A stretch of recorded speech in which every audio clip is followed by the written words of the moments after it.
وتذرون الآخرة وجوه يومئذ ناظرة إلى ربها ناظرة ووجوه يومئذ باسرة تظن أن يفعل بها فاقرة كلا إذا بلغت التراقي وقيل من راق وظن أنه الفراق والتفت الساق بالساق إلى ربك يومئذ المساق فلا صدق ولا صلى ولكن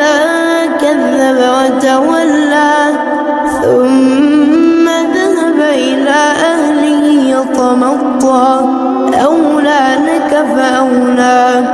ثم أولى لك فأولى أيحسب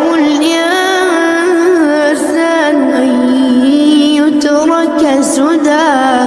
ألم يكن نطفة من مني يمنى ثم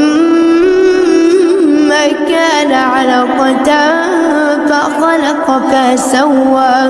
فجعل منه الزوجين الذكر والأنثى أليس ذلك بقادر على أن يحيي الموتى